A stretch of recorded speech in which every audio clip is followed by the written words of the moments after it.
This story kicks off with total chaos as a massive dragon lays waste to the city. And he's not alone. Hordes of dungeon monsters are swarming the streets. A soldier panics, reporting to the commander that a single strike from the dragon, Vitra, has wiped out 90% of the base's defensive capabilities. The commander is shaking, wondering if this is the end of the line. Is it game over for humanity? The black dragon Vitra cracks a sinister grin, telling them to just vanish, drawing every human's gaze as he charges a spell of absolute destruction in his maw. But wait, out of nowhere, a mystery figure blurs in and blocks the dragon's breath attack. The crowd is absolutely stunned. Enter Agito, the eight-blade sword saint. He casually apologizes for being late and tells them, "Relax, I'll handle the rest." Flashback time. Somewhere in the 1900s, dimensional portals cracked open all over the globe. To fight the beasts pouring out led by 6 almighty dragons, humanity unlocked a mysterious power called magic. We defended our turf and started clapping back. Even though the cost was high, humanity managed to push back the monster army. And now, we are staring down the barrel of the final battle. Countless warriors have already bitten the dust. Another soldier runs up to the general. It's Tenzaki. The general realizes the grim truth. The fact that she's here with him means only one thing. She confirms that the other 6 dragons have been slain. The only one left standing is the black dragon, Vitra. Tenzaki drops to her knees, unable to hold back the grief, which totally freaks out the general. She's at her breaking point. Everyone else is in critical condition. Agito is the last man standing who can actually fight, so they have no choice but to bet everything on him. The dragon speaks up, unimpressed. Even if Agito beat the others, Vitra asks if he seriously thinks he can challenge him, with just sword skills. Agito pauses, then claps back. It's not just skill, he's going to slice him up with everything he's got. Tenzaki explains that while humans usually have deep reserves of latent magic, Agito is built different. The general is confused. His magic power is practically zero, not even enough for a basic spell. Agito has no mana, so he improvised. He forcibly coats his blade with the infinite magic hanging in the atmosphere. He drops into the 8-blade stance, locking in for the kill, screaming that he's going all out. But the dragon calls him a fool and vows to turn him into dust, unleashing the abyss black rain. Agito braces for the counterattack, throwing his entire being into the charge, creating multiple clones of himself to confuse the beast. Face to face now, he unleashes the 8-blade style, Thunder, God, landing a massive thrust that slams directly into the dragon. The general wonders if he actually hurt Vitra. An attack from someone with zero magic doing that much damage? Bleeding slightly, the dragon realizes this human is different from the trash he's fought before. He gets serious, opening his third eye and triggering his ultimate ability, obliterating buildings like they're made of paper. Tenzaki throws up a barrier, screaming at the general to get behind her. Agito is shook by the sheer pressure and magical power, wondering if this is the monster's true form. But he's out of options, he has to risk it all.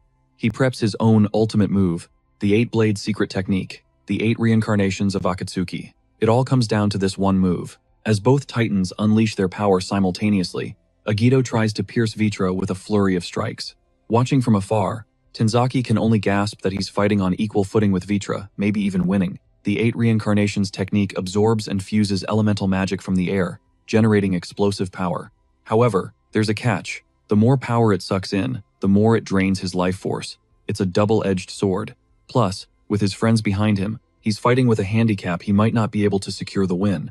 Even if Vitra hasn't noticed, they need an exit strategy, while the two are locked in combat. But Vitra catches on while our protagonist is still holding his ground. The dragon mocks him, calling it ridiculous to sacrifice everything for sentimental garbage. Tenzaki realizes her worst fear has come true. Vitra sneers, calling them insects, and begins weaving a 3-layered magic circle. The protagonist knows the score. If he dodges, his friends die. And if that's the case, there's no choice at all. He looks back toward Tenzaki, apologizing and telling her he's counting on her for what comes next. Tenzaki screams, begging him not to do it. But Vitra unleashes the black curtain of annihilation, and Agito burns his very soul to release the full fury of the 8 reincarnations of Akatsuki. Agito flips the switch, unleashing the devastating full power of the Akatsuki's 8 reincarnations. 8-leaf sword style engages. This is it. If this is the end, the final curtain call, then he's holding nothing back. He's throwing everything he has to deflect Vitra's strike. Both sides are maxing out their power levels. Neither side is budging, locking everyone in a state of shock. But then, Agito's counterattack? It's way more OP than Vitra anticipated. It completely dwarfs the dragon's blast, erupting into a blinding flare that rivals the sun itself. The whole city lights up, leaving the soldiers absolutely shook. Agito is still standing. Meanwhile, Vitra gets shredded, losing massive chunks of its body before crashing hard into the earth. Our hero rushes to rejoin his squad but hits the deck the second he takes a step. Tenzaki catches him just in time. The damage is catastrophic. She begs him to stay still. The commander demands a status report. Agito confirms that he smashed the core. That thing is down for the count. The troops erupt in cheers. Humanity actually survived. Tenzaki tries to cast a healing buff, but Vritra's voice cuts in. What a pity. Agito and the crew freeze. Agito's mind races. What was that? The voice is inside his head. The dragon sneers. The plan remains unaltered. We will awaken the ultimate being, Dragon God Ragnar. The conditions are set. Agito is clueless, trying to process the intel. Thanks to the Dragon God's blessing, we, the 6 dragons, will respawn in 100 years. Your struggle was for nothing. As Vritra dissolves into nothingness, Agito screams for him to wait, leaving Tenzaki totally confused. Inside his own head, the hero is reeling. Dragon God Ragnar? What is happening? Even after wiping out all 6 dragons, it's not over? Meanwhile, Tenzaki is panicking. Her healing magic isn't working. It's the backlash from overusing Akatsuki reincarnation. He curses his luck as his consciousness starts to fade to black. He mentally begs for just one more chance he can't log out yet.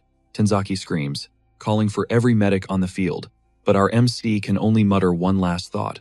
My battle isn't over. Suddenly, ripples of light form, pulling his soul through a wormhole-like tunnel until he hits a massive, golden circle, where all his power converges. Then, smash cut to a heart monitor beeping rhythmically. A robotic voice announces vital signs are stable. The patient's consciousness level has been restored. Citizen, DH, 26,483. Patient name, Agito Mitsurugi, is awake. The attending physician is en route. He keeps his eyes shut for a second, then slowly peels them open. What's with all the noise? He wonders. He scans the room and realizes he's in some kind of hospital, but it's packed with tech he's never seen before.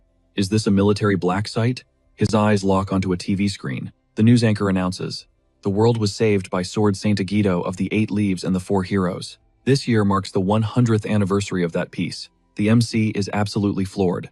As the TV plays the centennial tribute to the War of the 6 Dragons, Agito can't process it. 100 years? That's impossible. He scrambles for clues, checking a calendar, and then catching his reflection in a mirror beneath it. He questions if that's even his face. Did he respawn? He has zero clue what the hell is going on. The TV cuts to breaking news. Multiple portals have been active since last month. Today alone, over 50 new portal activities and abnormal magical tremors have been confirmed across various regions. Citizens are speculating this could signal the return of the 6 dragons. The Mages Guild has issued a high-level alert. Suddenly, Vritra's final words echo in Agito's mind. Thanks to the Dragon God's blessing, we will revive in 100 years. He doesn't know why he reincarnated, but this is a miraculous second chance. The 6 dragons are back. If that's true, Dragon God Ragnar's awakening is imminent. He grits his teeth. Don't think everything will go according to your plan. I'm going to stop Ragnar's awakening myself. Cut to later, he crushes an empty can into a flat disc. Agito declares it's time to make his move. Outside, a loudspeaker blares an announcement about the upcoming Mages Guild press conference. We see the protagonist weaving through the crowds on the boulevard. On a giant screen, a reporter grills an official. What is the reason for the sudden gate activations? Reports show monster spawns are spiking. The official deflects, claiming there's no need for panic. We have deployed S-rank personnel and top-tier hunters across all regions to maintain order. But Agito knows the truth. A god-tier monster might be spawning on the other side of those gates. The hunt is on. Desperate to crack the code, our protagonist figures this has to be a rapid response scenario. Seems the guild, in this era, actually knows their stuff. That said, marching right into the guild to spill his guts would definitely tip off the 6 dragons that he's back on the map. He's got to lay low and live as Mitsurugi Agito for now, at least until he can track the enemy's movements. He heads to campus Kagura Magic Academy, the training ground for future Sorcerer Guild hopefuls. Honestly, it's a massive stroke of luck that he respawned as a student here. It's the perfect spot to farm intel, and if he plays his cards right, he might even network with the guild's heavy hitters. Above all, he needs powerful allies if he plans to take down the 6 dragons, and a skilled student might be worth letting in on the secret. Suddenly, a student starts chanting a spell, summoning a fireball to obliterate his targets and launching it straight at the test dummy. The professor shouts out that he's leveled up big time. At this pace, he could be gunning for rank B. The kid is hyped, giving all credit to the teacher's guidance. While Agito watches, stunned, another classmate casts Ice Needle. The next one uses Sand Rain, and Agito literally can't believe it. They are painfully weak. He's wondering if this is seriously the standard for modern sorcerers. These kids are below what they used to call rookie grunt level. While the NPCs keep spamming spells at the dummy, Agito heads toward his classroom. This isn't looking promising. How is he supposed to scout a god-tier ally in a place like this? As he pushes the door open, he figures, this is it. He plans to scope out the situation carefully. But the second the door opens, someone shouts, "Sword Saint!" It's the classic group of bullies you find in every school. They smirk, asking if his wounds healed up. They were so worried, since he was hospitalized for 1 month and just vanished. Who were they supposed to toy with? The other students are terrified, keeping their mouths shut. Our protagonist is speechless. For a split second, he thought his cover was blown. But it's just inevitable trash talk because of his name. He needs to stay in character as Mizurugi Agito, so he apologizes, claiming the hospital stay made his memory a bit fuzzy. He asks who they are, which instantly triggers the group. One guy grabs him by the collar, asking if a miserable rank F dares to speak that way to the great rank A, Yuki Hibaja, before landing a kick that sends him to the floor. Agito wonders what the deal is while Yuki steps up, calling him a failed piece of trash, telling him to know his place and crawl like the worm he is. The classmates whisper that Yuki is at it again. Even if he is rank A, he's still just an applicant. But his buddy tells him to zip it before they hear him. Seeing Agito get bullied is entertainment enough for them, while Yuki just glares with pure contempt, eyes locking onto the weapon. He mocks that an old, rusty sword is a perfect fit for a permanent bottom feeder. He tells Agito to keep dreaming if he thinks he'll ever be the hero Agito of the 8 swords, because that is never happening.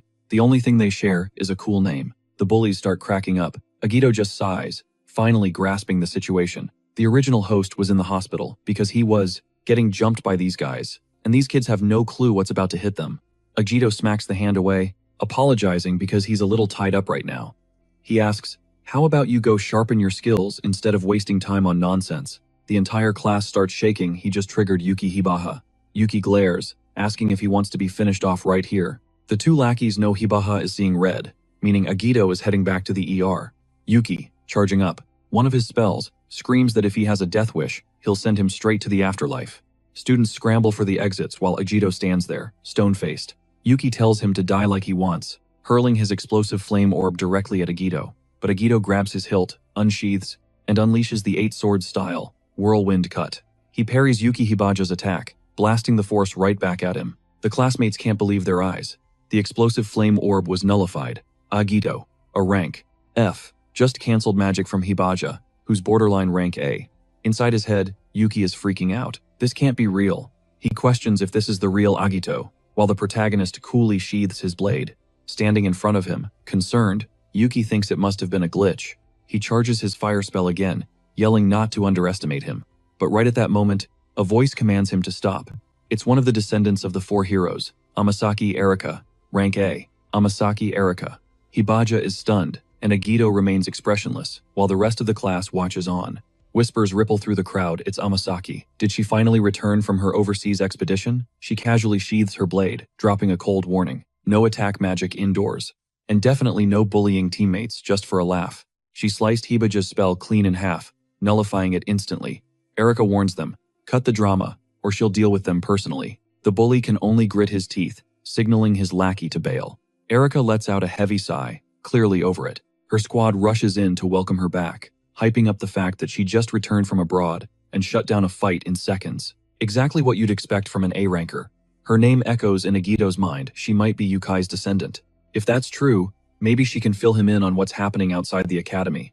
Meanwhile, Yuki Hibaja is spiraling, cursing up a storm. He's been totally humiliated. He blasts a fireball into a tree, screaming the protagonist's name and swearing he'll end him. That's a promise. But someone else is watching from the rooftops, hunting for the blood of these so-called heroes.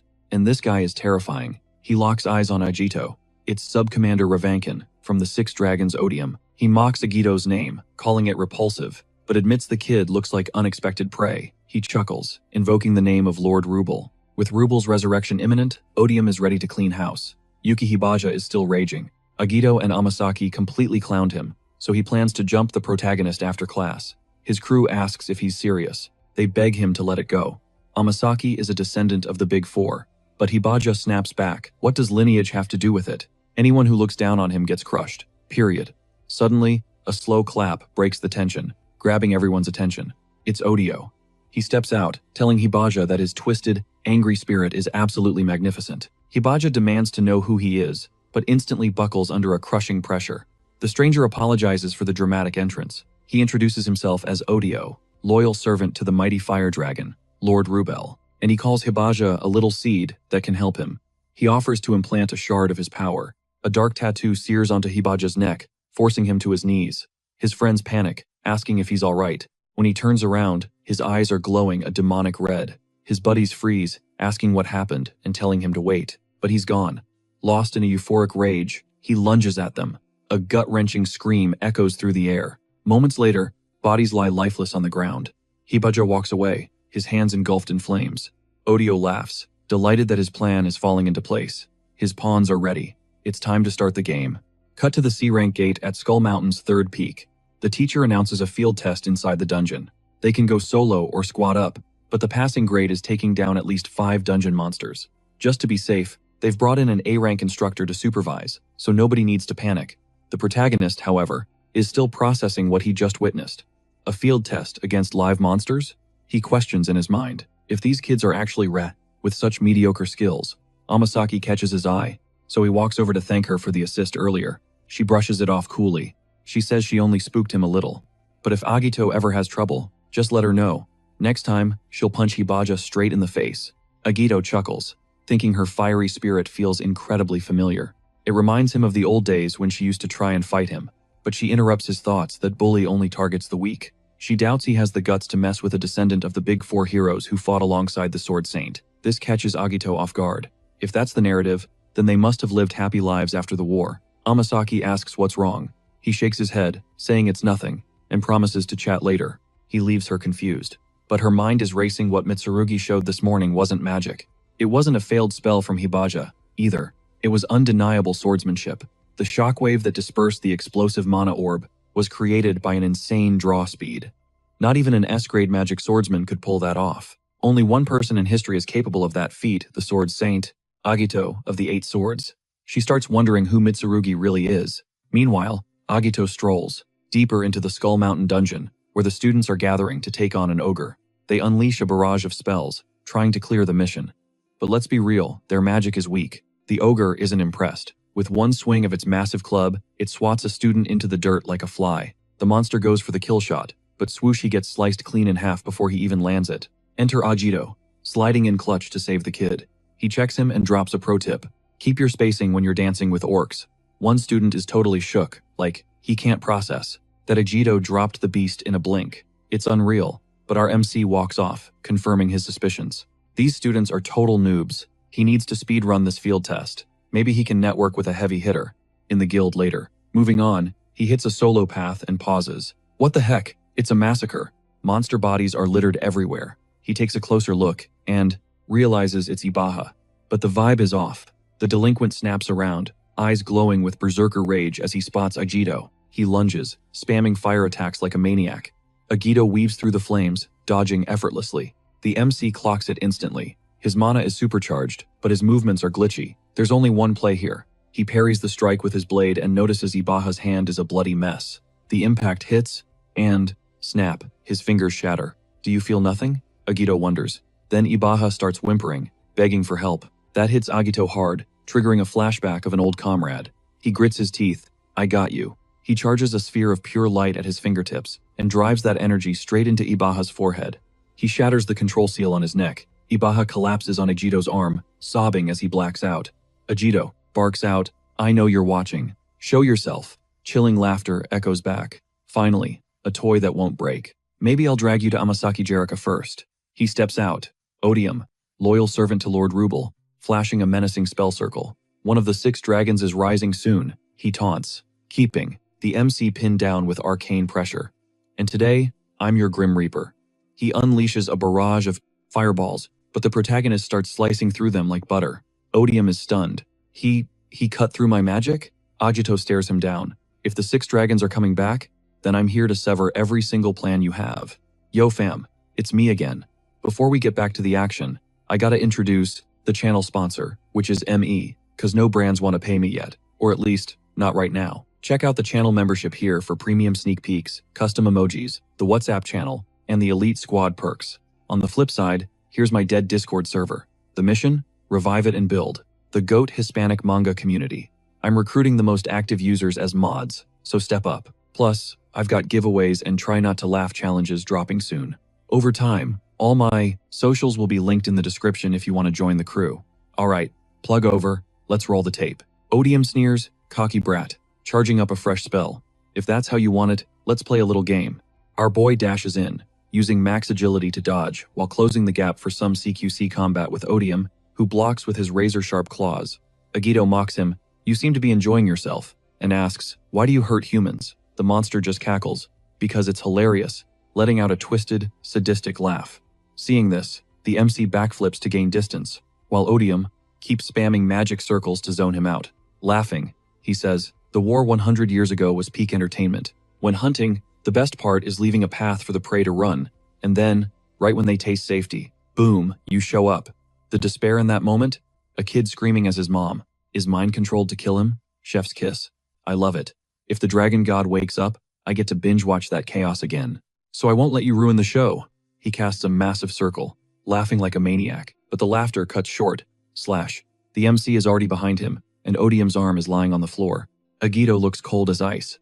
Stop yapping. You're giving me goosebumps. While Odium shrieks in agony, he spins around, lunging at the protagonist for a cheap shot from behind, screaming, "You miserable human!" But Agito dodges it effortlessly. Odium keeps spitting insults. "You're nothing but useless trash to us hunters. Don't get it twisted, boy." In the final clash, the MC gets knocked back. Odium cranks his magic to the max, roaring that he'll incinerate him beyond recognition. Meteor rain. But Agito plants his feet firmly. There is no turning back now. If he has to blow the entire gate to smithereens to get through, then so be it. He unleashes the eight-sword style, Sky Severer. The blade sings, shredding through 90% of Odium's projectile barrage, like it is made of wet paper. Agito lands a flurry of precision cuts, but amidst the chaos, something clicks. That stance, he definitely recognizes it from somewhere. The dust settles and Odium hits the deck, wheezing. He glares up, realizing he knows that move. The memory hits him like a truck. That wretched monster. That is the exact technique that wiped out Ruben's entire battalion. Only one legend wielded that power, the Sword Saint, Agito, of the Eight Swords. Rumor had it he perished in the Great War.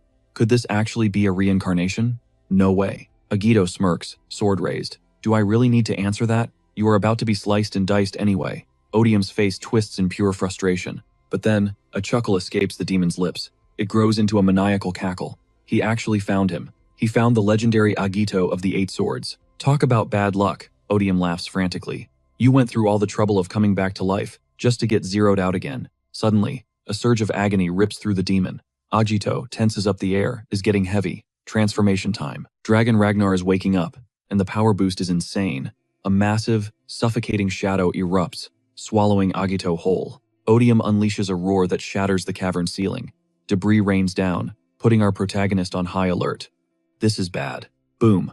Odium stomps the ground, cracking the bedrock. No more kid gloves, he hisses, laughing. Witness the dragon god's blessing. Ready to taste true despair? The demon taunts. Agito tilts his head, completely unfazed. Dragon blessing? Never heard of it. The demon plays his ace card.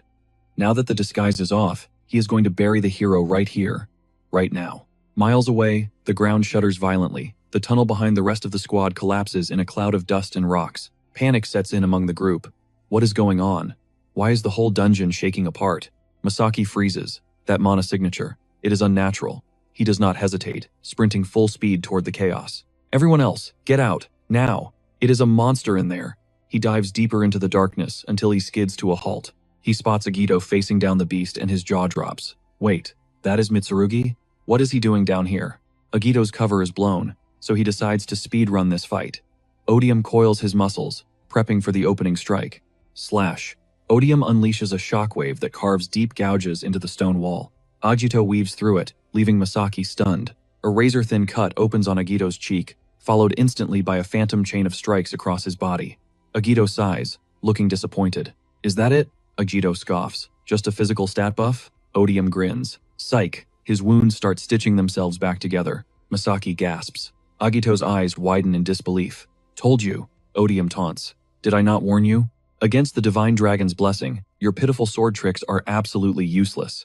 Odium launches a combo attack, but Agito enters the flow state, dodging every swipe with terrifying ease. Masaki is watching a ghost. The observer is trembling. That thing is a nightmare. An A-rank hunter would be dead in seconds. We need an S-rank response team, stat. Odium prepares to continue the assault, then vanishes. Literally gone. Faster than a blink. Bam. He materializes inches from Agito's face. Agito barely brings his blade up to block. That is the speed of the divine dragon. If a mere lackey hits this hard, Agito does not want to imagine what the bosses are like. Odium laughs, unleashing a relentless, suffocating assault. You are obsolete, a fossil from a forgotten age. You died thinking you saved everyone, didn't you? You didn't save squat, you dumb hero. Agito goes dead silent. Masaki's heart sinks. Odium charges up his ultimate finisher. There is no world left for you to save. He rockets toward Agito, full throttle. Impact in 3, 2 snick. One flick of Agito's wrist, and Odium's fingers hit the floor. Masaki freezes. Odium stares at his hand. But wait, the delay hits. The slash goes all the way through, bisecting him. Odium's torso slides apart. Impossible. The cut is too clean, too deep. His healing factor is burnt out. You are right, Agito whispers, cold as ice. I am no hero. My friends gave their lives in that war. And for what? A measly 100 years of peace? He levels his blade at the dying beast. Never again. Not on my watch. For the ghosts of my squad, and the kids living now. This time, I am actually going to save this world. Odium snarls, shut your mouth, and lunges for a suicide strike. Thud. Agito catches Odium's face with his bare hand. The demon's eyes widen. This power, it is unreal. I lost. To a washed-up has-been? Odium's mind races. To a corpse that should have stayed buried? Impossible. Agito presses the tip of his blade against the demon's chest. Game over. Hanke Ryu, 0-point pierce. A beam of light obliterates Odium's core. Eyes roll back. Lights out. He triggers the shift, his final words fading out as Rubel vanishes into thin air, like a ghost. Amasagi creeps up on Agito, but he clocks her presence instantly, just as she drops the million-dollar question, who is he, really? Meanwhile, back in Japan, deep in the dark abyss of Special Gate A girl is chilling out, casually radioing her report to the guildmaster. That monster claiming to be a Six Dragons subordinate? Toast. This is the S-rank powerhouse, the Eternal Glacier herself, Tomalina. They confirm the Six Dragons are back in business. The predictions were spot on. Without a heavy hitter, S-rank on site, the collateral damage would have been a nightmare. Toma asks what the next play is, hunting dragons, or can she finally request some backup? She's been running on fumes lately, but the boss tells her to relax. They've already scouted some potential recruits. Name's Mizurugi Agito. Apparently, the guy soloed a Six Dragons subordinate, Rubel, the one calling himself Hatred. Toma keeps a poker face, listening to the rumors. She patches in Odo, who's hyping the guy up, asking for his take. Odo, also taking a breather, confirms the kid is absolutely insane. This is S-rank hunter, Divine Thunder, Odo Riku. The guy has 0 magic power, fights like an ancient swordsman, and works as a solo janitor. Sounds like a glitch in the system, right? But the voice on the comms says they aren't picky. He tells them to go vibe check the guy personally. If his skills are legit and he has the muscle, he's got a ticket to join Seraphim. Odo shouts that he's on his way. Leaving the boring paperwork to Toma, she realizes he's just dodging the report. Suddenly, beasts swarm the area, and Odo clicks his tongue in annoyance. Missed a few spots. He starts heading toward Agito, while charging up a massive thunder spell to wipe the board in one shot, muttering for Mizurugi Agito to sit tight. He's coming to see this for himself. Back at Uraga Magic Academy, on the training grounds, Amasagi is having a serious heart-to-heart with our protagonist, processing the fact that he's the reincarnation of Ankin Agito, and that the revived Six Dragons are plotting to bring down the Divine Dragon. Agito confirms it's straight facts, and she's losing her mind. It sounds crazy. Usually, she'd call cap on the whole story, but after witnessing those moves, his sword skills rival even an S-rank mage. There is literally no other explanation, unless he is the sword saint, Agito himself. Letting out a sigh, she decides to buy his story. But there's a catch. When the war against the Six Dragons starts, she wants in. She's gonna protect her world too. No way she's sitting on the bench watching. That's not her style. It triggers a flashback for Agito, a memory of her trying to shield other soldiers. He sighs, admitting she's definitely his descendant. She inherited that stubborn spark along with the magic. Amasagi looks confused, but he brushes it off. Now, on to business. What's the game plan?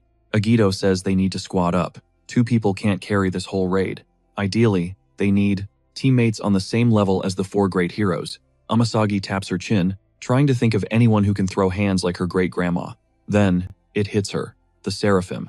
They could be the key. Agito has no clue who she's talking about, so she breaks it down. It's an elite unit, mostly made of Guild S ranks who investigate gate anomalies. She mentions she was overseas, helping their research as a Seraphim candidate. If she had to sum them up in one word, they're the apex predators of this era. The only snag for Agito is whether they'll believe his reincarnation story. Amasagi assures him it's cool. The Seraphim crew is diverse. These are people who dedicate their lives and power to protecting the peace built by the Sword Saint and the Four Great Heroes. That's their whole vibe, so they'll be down for the cause. Hearing that is a huge weight off Agito's shoulders. Knowing there are new heroes in this era, if he can fight alongside people like that, he's hyped. Amasagi cuts in, warning that some of them are a bit quirky. If he explains the situation clearly, suddenly, Agito senses something. A bolt of lightning streaks down, but Agito's sword intercepts it instantly. Amasagi gasps, totally shocked, while Odo realizes this kid's perception is terrifying. Agito announces they've got company as a massive thunderclap shakes the middle of the stadium. The figure in the smoke starts talking. To be honest, he didn't expect much, but the kid looks extremely capable. It's Odo. Agito asks if she knows him. She confirms, that's an S-rank legend from the guild. We're talking about one of the world's top-tier lightning casters here, a literal seraph standing at the peak of power. Udo sets his sights on Mizurugi Agito, mostly because rumor has it this kid soloed a sub-boss from the Six Dragons. Now, Udo also crushed one of those so-called subordinates, though he claims the guy was total trash with zero skills. Still, he doesn't buy that a mere student could pull off a win like that, so he tells Agito to brace himself. It's time for a little vibe check. Udo manifests a triple-stacked magic circle, and Masahi is losing her mind watching this. That's the Extreme Thunder Clash, a nuke meant for wiping out dragons, not high schoolers.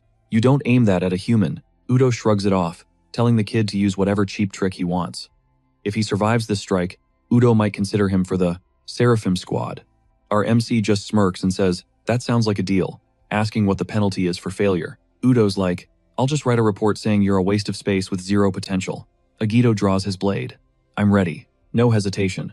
Udo triggers the spell, launching the Extreme Thunderclash straight at Agito. The kid unleashes the Haken Fluid Art, 6-petal sword prison, drawing his steel in a blur. 1. Thrust. That's all it takes to shatter Udo's attack. Masahi's jaw is practically on the floor.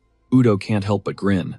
Agito matches that energy, thinking this guy is actually magnificent. Honestly, even by standards from 100 years ago, this mage is a prodigy. Agito decides right then, I'm making you my partner. But hold up, quick shout out to the sponsor. If you want to binge these mangas and stay ahead of my recaps, you gotta check out Nova Manga. It's a site built by the fans, for the fans, designed to help you hunt down every single series.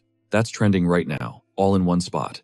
And hey, if you want in on the absolute chaos and the wildest memes, slide into our WhatsApp community. Or if you want to make friends and chat with people who are obsessed with manga and maybe have a slight gambling addiction, join the Discord server. If you want to roast me while I die 800 times in Minecraft or lose 10 LOL matches in a row, follow my socials. All the links are down in the description and pinned comment, so go smash that follow button on whatever platform you vibe with. And remember, Nova Manga is the place to be. Alright, back to the action. Agito asks Udo to be his partner, and the guy just stares, serious, muttering his name. Then his face lights up. He loves the attitude. He grabs Agito's shoulder and says, no, you join me. That was supposed to be his line, leaving Agito confused. But Udo keeps talking, telling him, that was incredible. He asks if Agito really blocked that nuke with a single sword. Agito admits he wasn't even going full force. He recognized it was just a mid-tier spell, the Thunder Lance, in disguise. Udo is shook. Agito explains that if Udo had been serious, the whole map would have been wiped out. Not many mages have that kind of control. Smiling, Udo realizes this kid saw through his bluff instantly. That is S-rank perception right there. He throws his arms wide, shouting to forget the candidate nonsense. Starting today, Agito is a full-blooded member of the Seraph Special Forces. Agito agrees to join, as long as they can work together. Then he pivots, asking if Masahi is getting a spot on the team too. Agito looks back at her, but Udo shuts that down fast. Not happening. He checked the mission logs from the branch. In North America, her mana levels are naturally way below the standard, below the team's average, and she's no sword saint like Mizurugi. To be brutally honest, she isn't even close to their level. She's not cut out for the Seraphim, and he figures Agito should know that better than anyone. Masahi goes silent, head down. She's drowning in doubt. She felt confident at the academy, sure, but she just watched a god-tier fight. She couldn't keep up with their speed at all. She's light years away from being strong enough. But suddenly, Agito steps up and speaks for her, asking Udo if that's really what he thinks. Udo looks surprised. Agito declares he's got her back. Masahi possesses a hidden talent that even she hasn't unlocked yet. In the battles coming up, her power is going to be absolutely essential. Even, Masahi can't believe what she's hearing. Udo scoffs, saying whatever talent she has, calling it essential, is a massive stretch. Anything she can do, he can do better. But Agito cuts him off. Sorry, Chief, but even you can't do this, especially in one specific area. She actually outclasses you there. Masahi is more confused than ever.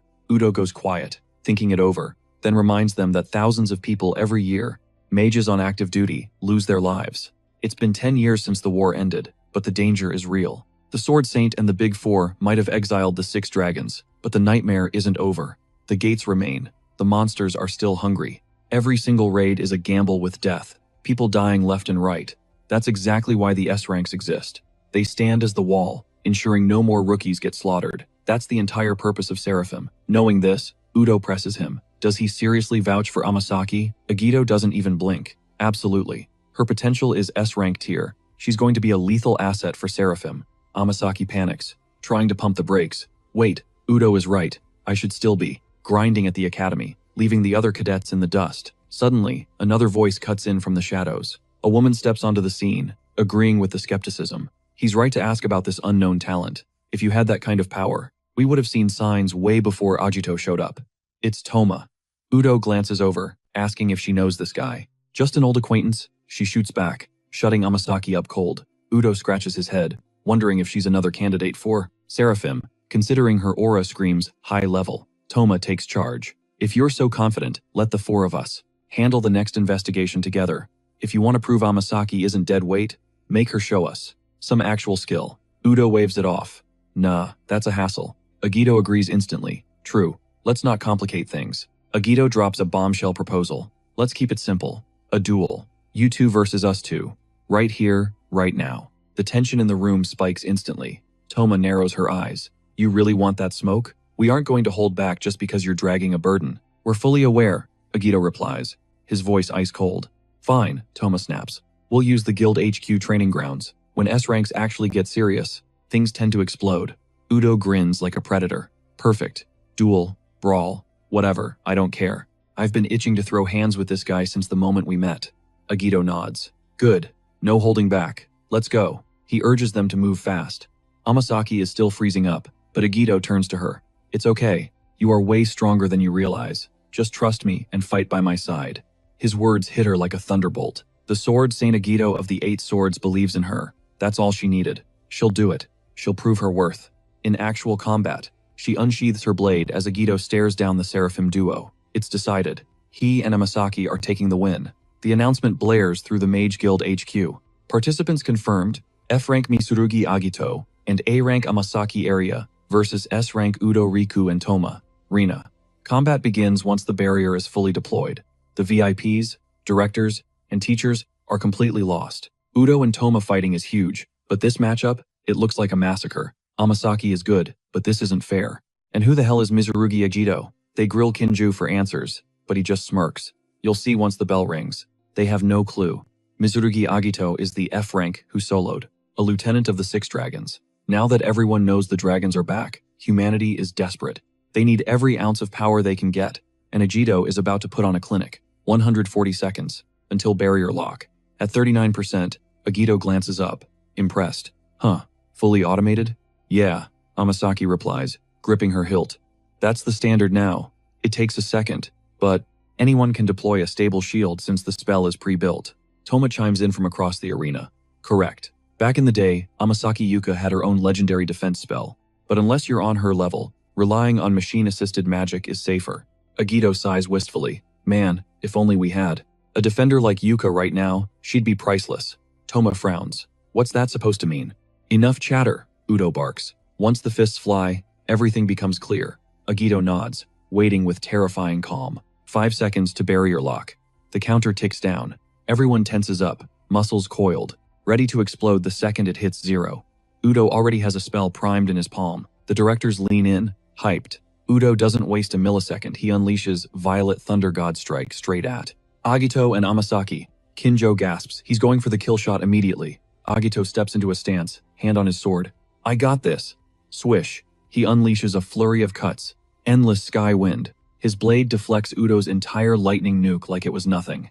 The spectators drop their jaws. What the hell was that? Nobody has ever seen a magic sword style like this. But it's too late for questions, the fight is on. Odo and Agito are face to face, locking horns as Odo wields the Thunder King's sword with lethal intent. But Agito pulls a massive flex, literally conjuring a blade made of pure lightning to parry the strike, leaving Odo stunned. Odo screams, "Does being S-rank mean you can do whatever you want?" as he spams a combo that sends our main character flying backward. Odo cackles like a maniac, while Tuma charges up a nasty Ice Lance spell, but Odo barks at him to back off. This opponent is his. Agito can only grin, admitting that facing two mages of this caliber is insane, exactly what you'd expect from the Seraphim. Suddenly, Agito slams his blade into the ground, unleashing the Earth Fissure shockwave. A massive swarm of debris explodes in front of him. The system screams red alerts, and Jinjuji yells to crank the barrier to max power. Not level 2, hit level 3. That barrier device is built with bleeding-edge magical tech, yet it's taking damage like it's nothing. Jin creates a mental note. Why on earth was Mizurugi, Agito, hiding this kind of power? Meanwhile, inside the chaos, Agito is just laughing. The thrill of the fight is incredible. He's matching Odo's talent blow for blow. He praises his opponent but notices the girl continues chanting her spell. The guy isn't even out of breath. He throws the compliment right back, wondering why Odo is so confident he's won. Focus too much on me, and you'll miss the real threat. Behind him, Amasagi is locking in her incantation. Odo shouts that he recognizes Agito's strength, but demands respect in return, unleashing Supreme Thunder Crash. He directs a massive nuke of an attack straight at the girl, but she finishes her prayer. She calls forth the power to reject evil and destruction. Jinjuji's eyes go wide. Countless mages have tried to recreate this spell, only to fail miserably. It's the signature move of one of the three great heroes, Amasagi Yuka. Sweat pours down Jin's face. Amasagi activates Radiant Sacred Shield, leaving everyone absolutely floored, including Odo and Tuma. She completely tanks Odo's attack. No damage. Odo is grinning, impressed she stopped his ultimate move. Agito looks back. Forgot I told you that you had talent? Now, it's time for the counterattack. They prepare for round 2. Let's rewind a few hours. Amasagi and Agito are arguing in his room. She's panicking. It's her first time in a guy's bedroom. She's spiraling, wondering if this is appropriate. Right before a duel, Agito has been dead silent. He said he wanted to discuss her talent, but her imagination runs wild. Is there a hidden meaning? She pictures a romantic scenario and turns beet red. She keeps telling herself to chill. I'm from the Amasagi family. I can't lose my cool over this. Agito finally speaks up, cutting through the awkwardness. Did you inherit your great-grandmother's power? She's confused. He clarifies he's talking about magic, asking what she thought he meant. She quickly stammers, nothing. He continues, her true talent is defensive magic. Her great-grandmother was Amasagi Yuka, one of the 4 great heroes. She possesses that same legendary power. Amasagi is stunned. I have the same power as Grandma? But Agito drops the bad news. Her talent is dormant. Usually, it takes years to wake it up slowly. Amasagi asks what the plan is since they're out of time. Agito steps directly behind her. She freezes, confused. Agito says, we're doing this now, placing his hands on her back and waist. She blushes furiously. Wait, you can't just touch me in weird places like that. Agito apologizes for the handsy approach but tells her to stay still. He repositions himself to focus the energy. Suddenly, a blinding yellow light explodes from Amasagi. She looks down in shock. My body, it's glowing. Agito confirms he's jump-started her magical core. In this state, she should be able to cast most high-tier defensive spells, but only temporarily. To make it permanent, she'll need serious training later. It's going to be hellish training. She nods firmly. I'm ready for it. Agito smirks at her resolve. Good answer. Let's go out there and drop some jaws. Snap back to the present. Amasagi has successfully nullified Odo's power. The spectators are losing their minds. She stopped Odo's final ray. They ask Jinjuji for an explanation. He's just as shocked, realizing his assessment of her was dead wrong. A Seraphim candidate with 0 skills? That was the verdict on Amasagi area. But Mizurugi Agito saw the truth. That guy is on another level. Amasagi's power is undeniable now. And now, it's Agito's turn to shine. He unsheathes his blade, triggering the 8 swords technique. Wrath of the Thunder God. He launches himself at them with a lightning blast so violent it sends the other teammates scrambling for cover. Odo is absolutely buzzing for violence, but Toma shuts that noise down instantly with her water spear dance. Masaki steps into the fray, deploying her protective shield and holy smokes. She realizes she actually blocked the hit. Blocking a low-tier spell gave her confidence, but Odo isn't playing anymore. He's charging up twin magic circles. It's a double thunder spear barrage. Agito checks if she's ready to rock, and Masaki answers with action unleashing. Mirror shield. She deflects the blast right back at Odo's face, but the guy just catches the lightning barehanded. Okay, so she's not just a meat shield, she's got moves. As Masaki starts believing this is actually winnable, Toma loads up another ice spell and fires. But this time, Masaki realizes she doesn't need to tank the whole hit head-on. It's all about angles. She focuses on deflecting the impact and reinforcing specific zones rather than brute forcing it. That's the key to surviving against a double S rank monster. They can actually take this W. Meanwhile, Agito keeps scrapping with Odo, who taunts him about Masaki's status.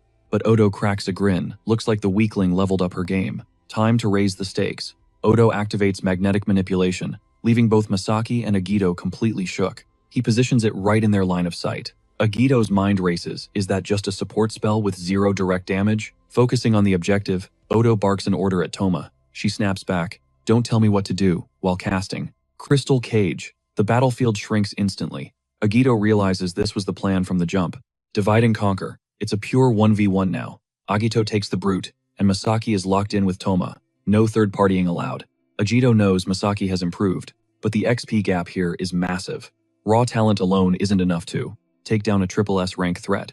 Still, Agito claps back. He isn't about to fold just because his resume is shorter. They're taking both these clowns down.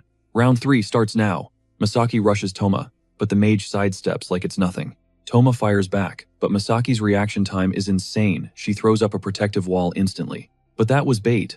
Toma counters with Water Pillar Strike, catching Masaki off guard.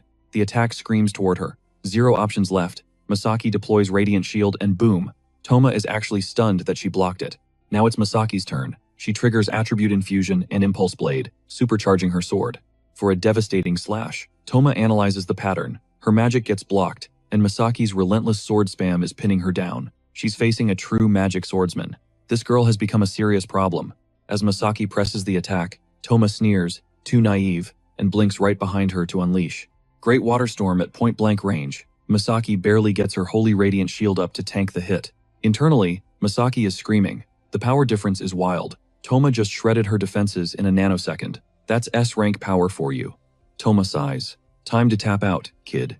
You've got potential, but makeshift defense won't win you the war. She asks why Masaki bothers trying. Masaki goes silent, letting the question hang. She thinks for a beat. Truth is, she used to be a quitter. Everyone hyped up the 4 heroes bloodline, but she was stuck at rank A.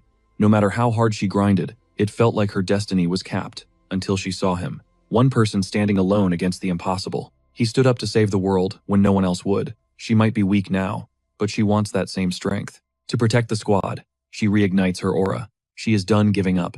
Toma just rolls her eyes. You think effort changes fate? Delusional. Toma mocks her, positioning herself to unleash her max output. Masaki realizes Toma is channeling a massive hydroblast and is rooted in place. Toma lectures her. The future is just a pile of bricks built on the past. Accept your history before you try to move forward. She fires Absolute Zero, a literal erasure spell. The frost nuke descends, but Masaki sees her window. She weaves a spell between her palms. Holy Domain. Toma doesn't process it until it's too late. She's trapped inside Masaki's barrier, and her own attack is bouncing back. Inside the sphere, Absolute Zero is ricocheting everywhere. Masaki grins. Gotcha. It's a magic nullifying cage. Toma can't blast her way out, and firing off heavy spells inside just means blowing herself up. Using a defense spell to offensively neutralize an S-ranker, Agito is watching this like, damn, those hidden talents are insane. Inside the bubble, Toma powers down. It's over. Agito steps up. Too little, too late. What's the play now? Jinguji. He calls the match, but Toma is fuming. She wants another round. Agito shuts her down, telling her, keep your eyes on the prize. The hunt for the 6 dragons isn't over yet. But first, let's make it official. Amasagi is now a full-fledged member of Seraphim. This announcement leaves Toma speechless, and he knows it's checkmate. He raises a hand, signaling his surrender. Lena screams for him to clear the field, while a dazed Amasagi drops her barrier, asking, wait, did I actually win? Toma offers his congrats, but as he walks away, he drops a psychological bomb that cuts deeper than any blade. If only you had wielded this kind of power back then, none of that tragedy would have happened. Amasagi is left frozen, totally shook. Meanwhile, the main event is still raging on. The duel between Udo and Agito is hitting its fever pitch. Steel clashes against steel, sparks flying as neither side gives an inch. Suddenly, The announcement of Toma's withdrawal echoes through the arena, shocking both fighters. Udo pauses, then busts out laughing. They actually pulled off the win. He tells Mitsurugi he's incredible and demands to know what kind of magic he's rocking. Agito replies with a cryptic flex, just the correct path. Udo finds that hilarious, but his mood shifts. If two S-rankers lose today, it sends the wrong message to the world. So, playtime is over. Agito simply grips his sword tighter, telling him he's ready for whatever comes next. On the sidelines, Kinjuji realizes things are about to get ugly. He begs Udo to chill, asking if the guy plans to level the entire guild headquarters. They've seen enough. Mitsurugi Agito has proven his worth. Udo just scoffs at the warning. Kinjuji keeps shouting his name, but the S-ranker ignores him, unleashing his aura, and declaring, "This is me at 100%. He demands Agito show him his absolute limit, no holding back, as he charges up a massive spell, Divine Thunder. He hurls the lightning blast straight at our protagonist. Agito's inner monologue kicks in. Udo is a beast. He didn't expect this level of raw power. A half-hearted block means death, so he has to tank it, using the 8-leaf swordsman's secret art. The arena alarms start blaring. The barrier durability is critical. 70% of the protective shield is instantly vaporized. System errors are popping up on every console, making monitoring impossible. Kinjuji is sweating bullets as Udo's attack makes a direct hit. Udo wonders if Agito survived, or if that was all the kid had. He closes his eyes, satisfied. But wait, a streak of blue light tears through the explosion, leaving Udo stunned. Agito is executing the technique, 8-leaf swordsman, radiant return of the 8 folds. He's literally diffusing the raw energy of Udo's attack. The crowd goes wild. He just erased the Divine Thunder. Kinjuji's brain breaks. That's impossible. Udo's Divine Thunder can one-shot a giant dragon. But there stands Agito, back in his stance, telling Udo to bring it on. He launches a thrust that slams into the barrier, warping behind Udo faster than the eye can track. Udo doesn't even realize he's been hit until seconds later, feeling the phantom blade slash through his entire body. Agito apologizes, admitting he couldn't afford to hold back against an opponent like him. As Udo collapses to the floor, he wheezes, asking if that was supposed to be a compliment. He vows to win next time. Kinjuji is left completely speechless. The call is made. Udo is unable to continue. The winner is Mitsurugi Agito. Agito surveys the scene calmly. Kinjuji can't wrap his head around it. An F rank just annihilated an S rank. Meanwhile, Agito realizes the power of his radiant return has leveled up significantly. He might be able to fully utilize that technique now. Later, at Seraphim HQ, the mood shifts. Toma is healing Udo in the director's office, while Udo whines like a baby, begging Toma to go easy on the magic. She snaps back, reminding him that he's the one who technically walked out of the infirmary, so he better sit still. Kinjuji interrupts, praising their extraordinary display of power. Both, Mitsurugi Agito and Amasagi Area, are officially recognized as elite members of the Seraphim Special Forces starting today. He warns them to gear up for the battles ahead. The potential return of the E6 dragons is looming, and they need to investigate the gate as soon as possible. Agito raises a hand with a question. Is a small team really enough for an operation this big? Kinjuji assures him it's not an issue. Seraphim members have high-level command authority. If things go south, they can draft rank A mages as subordinates, or even lead squadrons of dozens.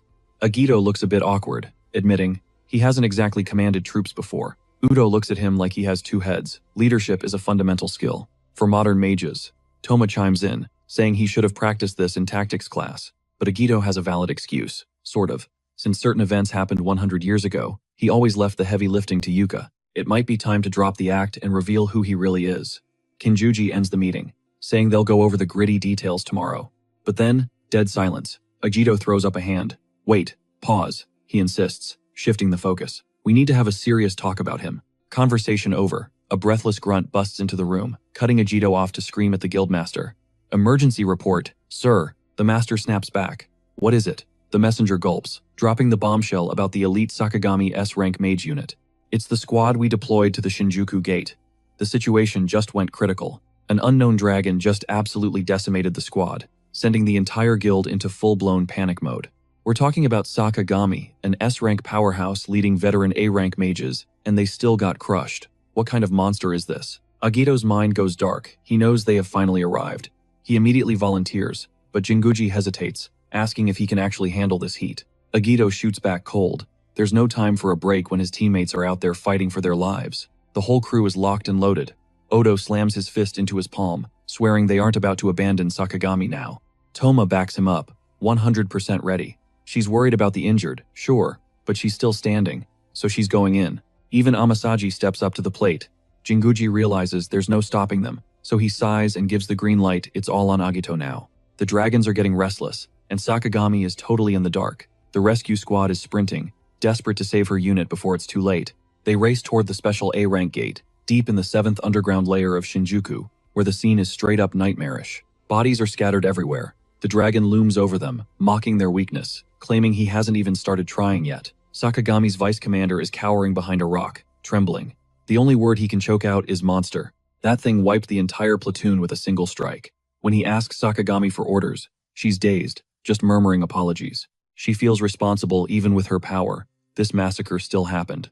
But remember, this is Misaki Sakagami we're talking about, the S-rank gate guardian. She recalls the words of Agito, the sword saint. A leader who endangers their comrades isn't fit to lead. Guilt-ridden, she decides the only way to atone is through self-sacrifice. She sees no other option and charges up a suicide attack, but the vice commander screams for her to stop. He begs her not to be reckless. If she hadn't used her teleportation, they would have all been instant toast. He frantically asks if she remembers the sword saint's teachings about facing a crisis. Every crisis is an opportunity, or something like that. Sakagami shuts him down. That's not it. It's about adversity. That's where you find the path forward. It's a completely different vibe, leaving the vice commander totally confused and frustrated. Flashback to the Great War, 10 years ago. The sword saint was backed into a corner with absolutely no way to scan the battlefield without magical power. Sure, he had basic recon spells, but Vritra's forces used high-level illusions to stay off the radar, rendering Agito's magic useless. The red dragon Lubel exploited that blind spot, swarming him with monsters from every single angle. It was an all-out blitz. But right then, the sword saint invented a frantic new technique. He forged new skills on the fly, relying purely on his blade. Thanks to that insane grind, the red dragon Lubel was held back during the early skirmishes by the sheer guts of the mages. But Lubel was one of the 6 great dragons, so the fight was absolutely brutal. Yet, thanks to the great hero and the sword saint, the beast was finally taken down. It was all thanks to his sword call technique, a move powerful enough to slice through even a dragon's scales. The story leaves the vice commander shaking in his boots, but that's the reality, and now Sakagami knows she also is the highest-ranking officer on the field. She has to keep her cool. She has to follow the sword saint's example. She recites Agito's 12th precept. When the moment of truth arrives, a true leader steps to the front. She orders Itakawa to grab the wounded and retreat immediately. She's going to be the distraction. The vice commander stammers, telling her to wait, thinking to himself that he just can't. Abandon his captain and run. The dragon yawns, wondering if that's the best they've got. He was being careful, trying not to kill her too fast, charging up a magic blast. But in a blink, Sakagami teleports right behind him. She unleashes a bladeless cut, but the edge of her attack shatters on impact. She stares in total disbelief. The dragon sneers, asking if she's the boss. Coming alone takes guts, he says, but you lack spirit. So, how should I end you? He spins up a Chaosbringer magic circle and launches it straight at her face. But she warps again. She appears right behind his massive frame, taunting him. Is that really all you got? The dragon is confused. He's got size, sure, but no speed. She starts sprinting circles around the beast. He starts chasing her. Obvious bait, he thinks, but I'll play along. He unleashes a torrent of flames right at her heels. Sakagami scans the area. There are way more wounded than she thought. The retreat is going to take too long. Running around like this puts everyone at risk. This next move will drain her magic dry, but it's her only shot. She has to try. She stops dead in her tracks, facing the monster head-on. The dragon smirks. Done running already? Doing that is strictly for the scrubs. Way more fun to bully the weak. But he just lets out a heavy sigh, dropping Sword Saint rule number 3, like a mic drop. Agito always said, if you want that happy ending, quit scattering your focus. Lock in. Crank that power to the absolute max. She rips open a chaos gate right above the dragon's head, realizing the play she's trying to yeet him into an imaginary dimension. Even a combat mage can clutch the win if they play their cards right. The dragon is fuming. The great red dragon Lubel, taken down by a mere human, no shot. She seals the dimensional rift, screaming that she actually pulled it off. Then her vice captain rolls up, and she immediately starts roasting him for not falling back like she ordered. But he hits back with, we don't leave the homies behind. Besides, without her spatial magic, he's basically an NPC. That strokes Sakagami's ego just right. She's vibing now, soaking up the glory after emptying the tank on that last trick. Somehow, it actually worked.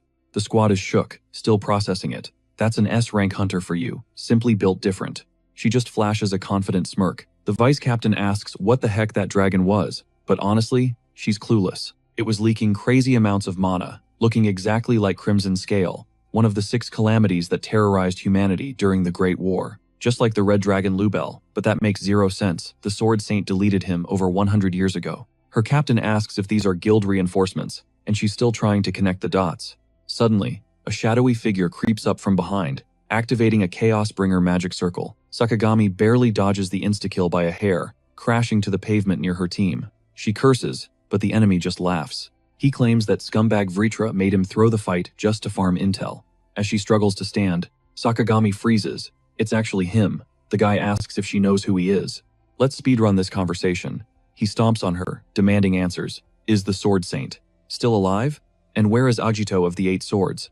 Turns out, right before his lieutenant died, he beamed a mental DM, confirming that Sword Saint Agito has respawned. Sakagami is floored. Even she didn't have that tea. The enemy continues. There is no way he hasn't contacted the guild. He offers a trade. Spill the info, and he spares their lives. But she claps back with, "Unlucky for you. I know nothing." And let's be real, even if she knew, she ain't snitching. He bursts out laughing, telling her to quit the main character act and bow down. Weaklings should just obey. But she quotes Agito again, dropping rule 171. When the world is devoured by darkness, he will undoubtedly pull up and wreak evil. If the Sword Saint is really back, she's betting it all on him. The dragon grinds his heel into her, asking if she's for real. She might be gatekeeping secrets. If so, he preps crushing lava, lighting up a magic circle. Last chance to talk. But she looks him dead in the eye. "I said what I said. End me. I still won't talk." The dragon doesn't flinch. "Fine. Have it your way." He decides to wipe her squad first, aiming the spell straight at the bystanders. Pinned to the floor, Sakagami screams for her crew. The dragon cackles, mocking her. "What you gonna do now?" Sakagami burns her last resource trying to intercept the attack, but the dragon shuts it down instantly. Time's up. Looks like her precious Sword Saint left them on red. She can only watch in horror as the meteor descends on her friends, her inner monologue, screaming for the Sword Saint. "If you're real, please, destroy him." She squeezes her eyes shut, tears streaming down her face. Suddenly, boom, a blinding light shreds the darkness. 8 Swords style, dimension cut. The meteor gets sliced, clean in half. The dragon and Sakagami are left with their jaws on the floor as the figure lands, turning to Lubel. "You ready to lose your head again, lizard?" The dragon is absolutely buzzing. He's finally back, face to face with Agito. Agito squares up against the beast, telling Sakagami to stay low. He unleashes the 8 Sword style, 6-star strike, launching straight at the dragon, but the beast doesn't even block, taking the massive explosion head-on. Sakagami watches from the dirt, realizing he's attacking with all 6 blades at once. The signature, ultimate move of the Sword Saint, 6-star strike. It has to be him. She wonders if this man really is the legendary 8 Swords Agito. The dragon grins through the smoke. No doubt about it, that technique, that killing intent. Finally, we meet again, 8 Swords Agito. He screams for him to die, along with his friends, unleashing a massive firestorm. Sakagami screams for everyone to run, but the main character is ice cold, casually paging Masashi, who instantly triggers Radiant Sacred Shield, tanking the dragon's breath like it's a stiff breeze. Sakagami's jaw hits the floor. Toma rolls up on the scene, checking if the squad is still breathing. Masashi gives the thumbs up, but admits the civilians are in bad shape. She cuts the chatter intros later, telling Sakagami to grab her team and get out of the kill zone. But the dragon sneers, calling them trash mobs. He's not interested in NPCs, he only wants 8 Swords, Agito, ripping open a dimensional rift and spamming beast summons. Agito tells the dragon, Lubel, to chill out. "I'm your opponent." But Lubel just laughs. He's got to clear the garbage first. The comms crackle, asking Odo for a sit-rep at the entrance. "What's the play over there?" But Odo is neck-deep in a mosh pit of beasts, yelling that monsters just spawned out of thin air. He's cursing up a storm as they slaughter civilians. Is this really how boring it gets? Securing the perimeter? Agito radios back. "If you're bored, handle it." Odo is confused for a split second. "All right then." Odo grabs 2 beasts by the throat, blames them for the mess, and unleashes ultra-high voltage shock. He's on cleanup duty, so he orders them to evac Sakagami and the rest. Agito asks if they copied that, telling Masashi and Toma to dip, because this area is about to get toxic. Toma feels bad leaving, but they have 0 other plays, casting an ice barrier to freeze the charging mobs. Meanwhile, Sakagami is hyperventilating. Masashi asks if Agito is good to solo this, right as Lubel fires his scorching light flame, which gets effortlessly parried by Mizurugi's blade. I got this. Trust. Masashi nods and retreats with the survivors. As they flee, Sakagami screams at the Sword Saint, begging him to win this fight. Agito glances back and gives a casual wave. Boom. Instant core memory. She turns, bright red, absolutely buzzing that he acknowledged her, while her commander physically drags her away. Face to face. Agito locks in, stone-faced, while Lubel grins like a maniac, both casting simultaneously. 8 crimson clouds versus lightning burst. Debris rains down, and Lubel is hyped finally. A legitimate 1v1 duel. But the MC claps back. That's my line, blocking Lubel's strike. He's glad Lubel is strong. Crushing a weakling wouldn't mean anything. His revenge is only complete if he destroys Lubel at his absolute peak. They create space, and Lubel winds up for Hellfire God Infernal formation, spawning a massive magic circle right under the MC's feet, erupting into a pillar of flames. Lubel screams, "No escape," but the protagonist is already moving, tanking the heat and sliding into a crater, reading the dragon's strategy like a book. He's spamming high-tier spells with 0 cast time. Yep, that's the same OP Lubel from a century ago. That dragon blessing buff is a nightmare. The arena is consumed by fire, while Agito preps the ultimate technique of the 8-sword style, asking, "Is that all you got?" Unleashing Radiant Return of the 8 Folds, he blitzes Lubel in milliseconds with the 6-star strike. Lubel tries to tank it with a magic barrier, but it shatters instantly. The power gap is insane. Lubel conjures a massive greatsword, and they start trading blows in a high-speed melee clash, dodging by pixels. Lubel curses, terrified, and spawns another circle, firing explosive light balls that start detonating all around the protagonist. But Agito counters with a special fireball, Scorching Sphere, slamming it straight into Agito Mizurugi, nuking the terrain. Reborn Lubel's stats have skyrocketed. Without a doubt, right now, he's top tier in this world.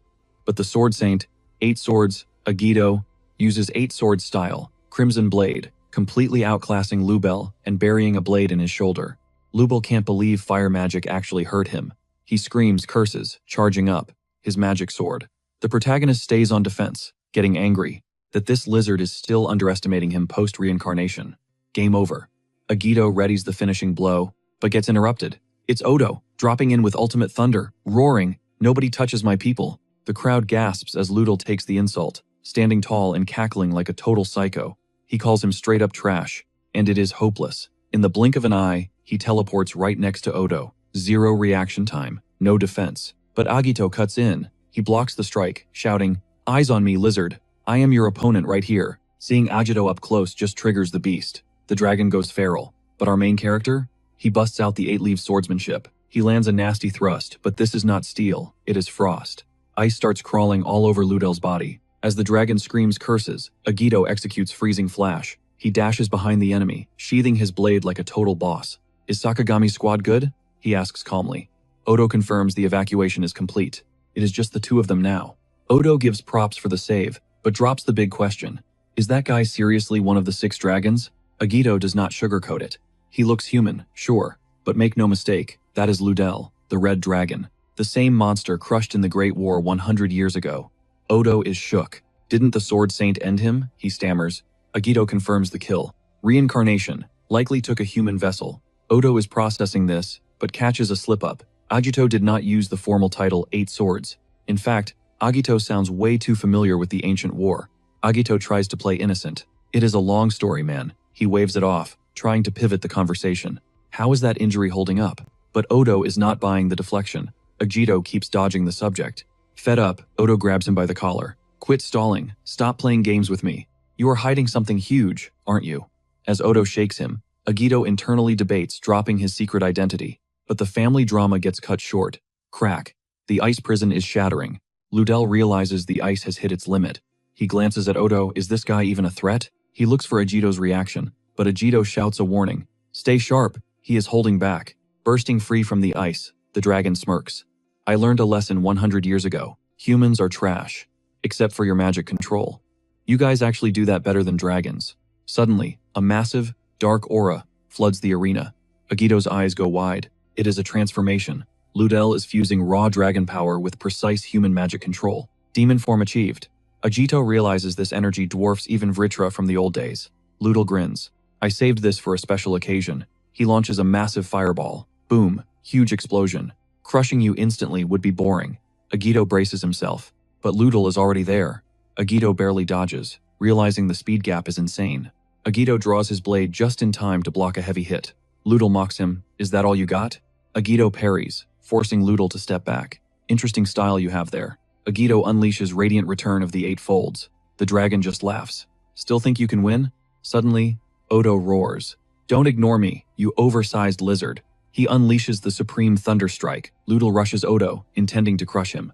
Weaklings should stay on the floor, but clang, Odo catches the attack with his bare hand. His wound tears open, blood spraying, but Odo does not flinch.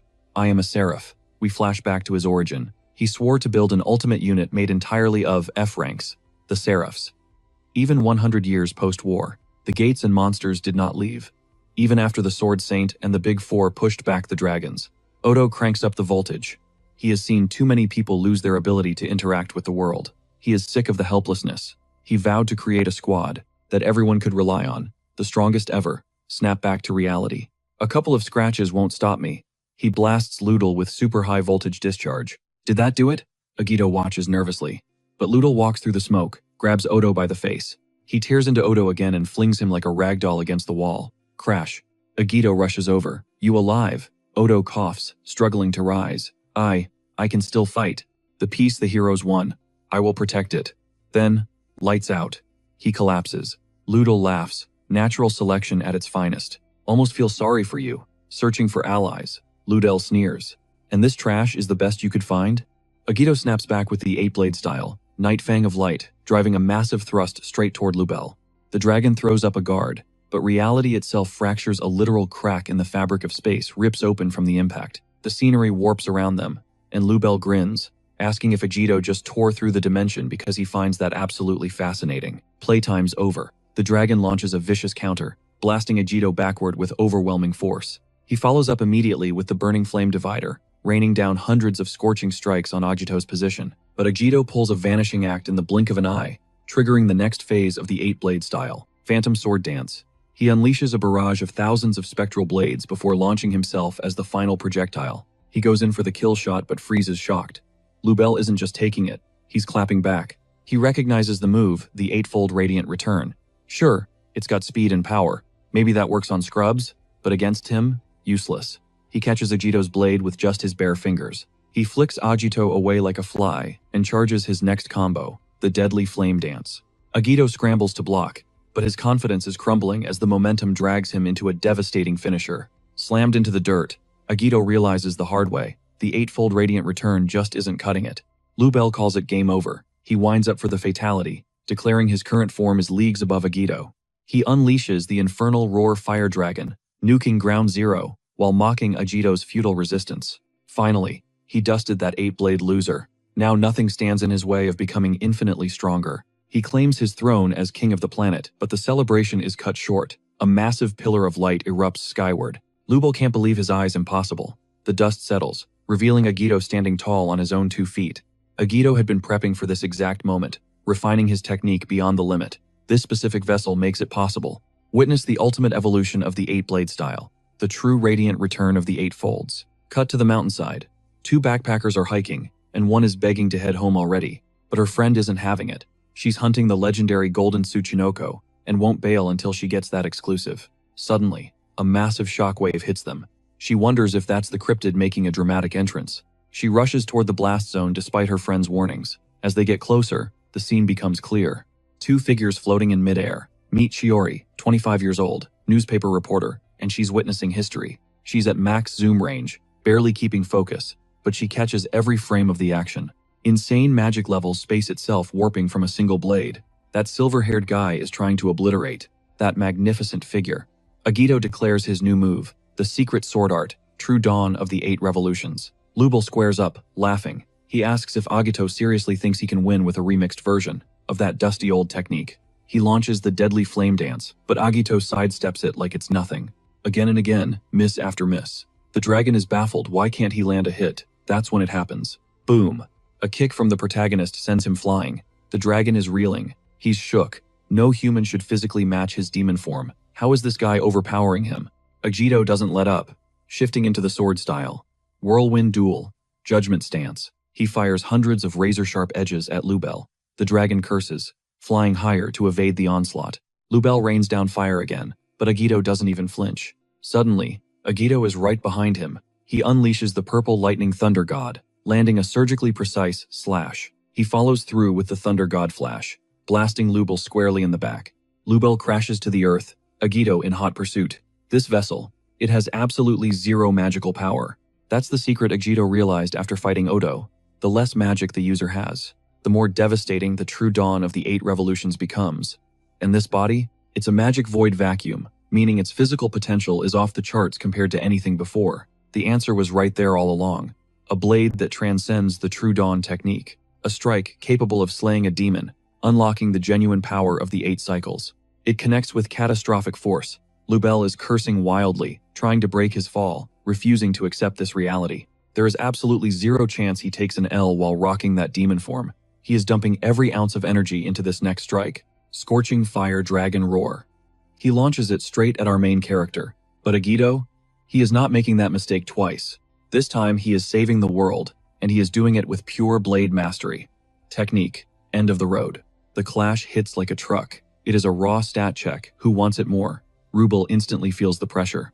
He realizes the protagonist is literally overpowering him. His blast starts fizzling out as he starts panicking. He is cursing everything that swordsmanship is just too broken. He is getting completely diffed right now. For Mizurugi Agito, this fight was over before it started. He calmly sheathes his blade. Catch you later, demon. Cut to the aftermath. A reporter on the bus is frantically typing on her laptop. She just witnessed history, and she knows it. That is a guaranteed front-page scoop. Following the showdown with the Red Dragon Rubel at the Tokyo Magic Guild HQ, everyone made it out in one piece. Sakagami is relieved the squad is safe and starts debriefing. The encounter with the Red Dragon, Genguji cannot wrap his head around that being Rubel's main body. Finally, the gears are turning. He thanks them for the grind, but Agito is just chilling. No sweat. Todo jumps into the chat. He admits it was all Mitsurugi. Todo was basically away from keyboard for the second half of that fight, but the team has questions. Why is Mitsurugi trending on every social platform? He remembers sensing a presence, off in the distance during the brawl. He figured they were harmless NPCs, so he ignored them. But because of that, he is now viral. Toma points out that S-rank heroes from the Magic Guild are basically celebrities anyway. Mitsurugi Agito has serious clout now. He doesn't seem fazed though. But let's be real, his existence is a glitch in the system. He has more raw power than an S-rank equivalent, and makes Amasaki's talent look like child's play. Reports suggest he has some shady connection to the 6th dragon, Rubel. They ask him point blank, "What exactly are you?" Internally, Agito knows they are right. His sudden, spawn, and insane stats make no sense. Toma agrees being S-rank level, with zero magic is physically impossible. But Sakagami knows the lore, he is the Sword Saint. Agito sighs. Fine, I'll talk. I am a reincarnator, Mitsurugi Agito. Mic drop. The room is shook. In the war 100 years ago, he and Vitra basically destroyed each other. He should have been deleted from existence back then. He explains the glitch that happened right before the finish. Genguji is freaking out because Agito is saying his soul survived for a century and respawned. Everyone realizes they are looking at a living legend. Toma feels weird about it, while Sakagami is blushing like a total fanboy. Agito continues. He doesn't know why he's back, but those weird dungeon breaks and the monster surge, that is the 6 dragons trying to summon Vitra. If they ignore it, it is going to be a catastrophe. He asks everyone to lend him their strength. Genguji takes a beat, then confirms they trust him. They are going to keep riding with him. He officially acknowledges the Sword Saint. Toma says he isn't going to give him special VIP treatment, but he respects him. Amasaki is hyped. He wanted to show Agito to his great-grandmother so she could see him one last time, but Sakagami is vibrating with nerves. He knew it. He knew the lore was real. The legendary Sword Saint, Agito-sama. He has read every wiki page and document about the Sword Saint, and he can't believe he is seeing him in 4K. Agito grabs him by the collar to get him out of his face, shaking him around like a rag doll. Sakagami tries to cast his dimensional shot in a panic, but Toma shuts him down with an ice spell. Peace is restored just long enough for Agito to ask the real question.